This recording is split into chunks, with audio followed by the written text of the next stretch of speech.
Guys, welcome back to my channel Sweety সবচেয়ে আরও একবার ওয়েলকাম সবাইকে। তো আজকে আমি মেলায় যাচ্ছি একটু। কালকের এই ভাসান জানো, চণ্ডীর মেলা, আমাদের বিখ্যাত মেলা। তো এই যে ইনি যাচ্ছে, এসে আবার কাজে যাবে, কাজ থেকে এসছে। এরকম যাওয়ার কোনো মানে আছে বলো, তোমরাই বলো। ডগি দেখে আর দাঁড়িয়ে পড়েছি আমরা, জানো ডগি আমরা খুবই ভয় পাই দুজনেই। মানে এটা কি বিদেশি ডগি, মানে ঘরে যেগুলো থাকে আর কি, বুঝেছো? আর এনার কি অবস্থা, দেখো। চণ্ডীর মেলায় একদিনও তো ঠাকুর দেখতে যেতে পারিনি, আজকে তাও যদিও বা যাচ্ছি। সেই যাওয়া থেকে বাঁধা, রাজ এসছিল, তার নাকি কাজের এত চাপ বেরিয়ে গেল। এখন আমরা দুজনে যাচ্ছি, মা আর মেয়েতে। তাও আবার একটার পর একটা বাঁধা খালি পড়ছে, কেন কি জানি। আর কালকে তো ভাসান হয়ে যাবে ঠাকুর, তো ঠাকুরের মুখটা দেখতে পারবো না, তাই ভাবলাম চলো আজকে একটু ঘুরে আসি। ও বাবা, সে আর বাঁধার শেষ নেই, তাও যাচ্ছি সব বাঁধা ফেলে ঠাকুরের মুখটা একটু দেখার জন্য। মানে এখন দিন এত খারাপ যাচ্ছে, আর কি বলবো।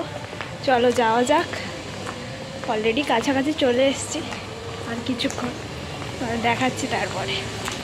সো গাইস, দেখতেই পাচ্ছ আমরা মেলার মধ্যে ঢুকে গেছি। আর দেখতে পাচ্ছ কত দোকান বসেছে। আগে যেই সব জায়গায় দোকান বসতো না, এখন সেই সব জায়গাও ভরাট হয়ে গেছে দোকান বসে। আর সত্যি বলতে গেলে আগের মতো না চণ্ডীর মেলায় আসতেই ইচ্ছা করে না।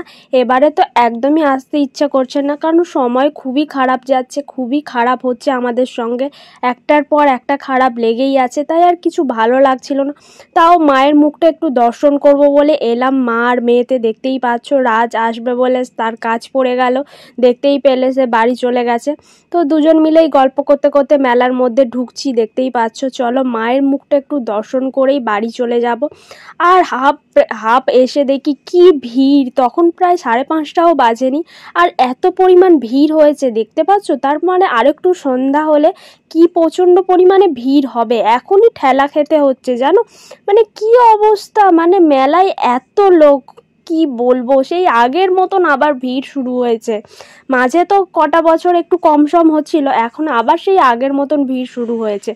শুধু মায়ের মুখটা দেখবো বলেই মেলায় আসা, এছাড়া আর কিছুই না।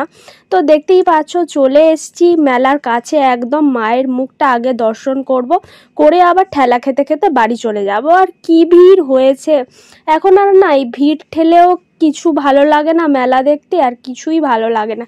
আগের মতন আর মেলায় আসতে ইচ্ছা করে না, আমার তো একদমই আসতে ইচ্ছা করছিল না। মা বলল চণ্ডী মাতার মুখটা একটু দেখে আসি। মায়ের মুখটা দেখবো না, এই কাছে মেলা, একটু তো ঠাকুরের মুখটা দেখে আসি। আমি বললাম চলো, তাই চলো মায়ের মুখটা একটু দর্শন করে আসি। তো দেখতেই পাচ্ছ প্যান্ডেলটা এবারে খুব সুন্দর করেছে। চলো অলরেডি আমরা চলে এসেছি, মায়ের মুখটা এবারে একটু দেখে আসি। মায়ের কাছে একটা কথাই বলতে চাই, মা সময় খুবই খারাপ যাচ্ছে, তুমি আমাদের ভালো রেখো, সুস্থ রেখো, সবাইকে ভালো রেখো, সময়টা একটু ভালো করে দাও, তুমিও ভালো থেকো, এটাই বলবো। খুব খারাপ সময় যাচ্ছে মা, সব কিছু ভালো রেখো, এটাই চাওয়া, আর কিছুই না, তুমিও ভালো থেকো। তো মায়ের মুখটা দর্শন করে বেরিয়ে পড়লাম বাড়ি যাওয়ার উদ্দেশ্যে।